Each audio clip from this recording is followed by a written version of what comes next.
you buy your eggs from the grocery store? Well, we get our eggs fresh from the farm. So today, I brought you to the farm.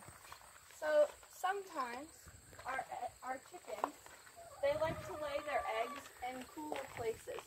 And when they do this, we can't always find the eggs right away. So it might be a day or two before we find the eggs.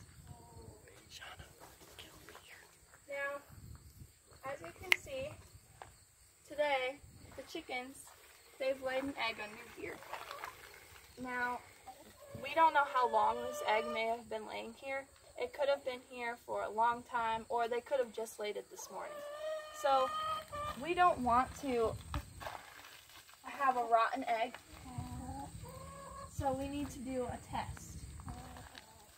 Now, these tests are very simple, and when you buy your eggs from the grocery store, you don't always need to do these tests. But if you have eggs in the fridge for a long time, you may need to. So when you buy these on the carton, there's a label. There's grades. They're called grades. Grade AA is the freshest egg, and grade A is in the middle. That means that their air cell is just slightly bigger than grade AA. Grade B is the lowest quality, but may just have a defect on the egg like this one does. Now, they also have bigger air cells in them, grade B does. So, but there's nothing wrong with these eggs. They're all the same, it's just these have defects on them. Now, our eggs, since some of them, we don't know how old they might have become, we need to do some tests on them. Now first I'll show you the light test. The light test is one that scientists use. They have to have a very bright light. Now the only problem with this test for us is our eggs are brown, while store-bought eggs are white. So the light we use isn't bright enough to shine through the shell. So today I'll be showing you through the store-bought egg. So in order to do this, you have to have a flashlight, and you put your egg on the bottom of it onto the flashlight. Now right here there's a line, and you can see that right here is a lot lighter than it is up here. This is the air cell.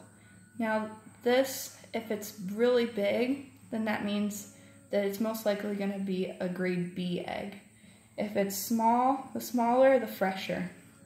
So when you're doing the light test, you can also see the yolk. Now the yolk on this egg is towards the top where it's really dark, and you can see the outline of the yolk. And it's hard to see on this egg, but if you can see the whole outline of the yolk, then that means that the egg isn't good. You can't eat this egg. If you don't see it, that's a very fresh egg. If you see like just a little bit, you can still eat this egg. Now, the test that we do, we use water, and we put the cold water into a container. Now it has to be cold, because if you have warm water, then the eggs are going to sink to the bottom no matter how old they are. Now when you're doing this, 3 things could happen to your eggs. The first thing, if you see this, you don't want to eat your egg. The egg is going to float right up out of the water, so you can see you can touch it without touching the water. You don't want that. If you have any of those eggs, you need to throw them away. Now, this egg is floating, but it's not completely out of the water. It's standing on end, so if this happens, that means that it's not a fresh egg, but you can still eat this egg. Now, a very fresh egg is going to do this. It sinks right to the bottom of the bowl, and it's going to lay flat on its side. And if you have that, then you know you have fresh eggs. And we want these fresh eggs because we don't want to be eating any green eggs in the hand.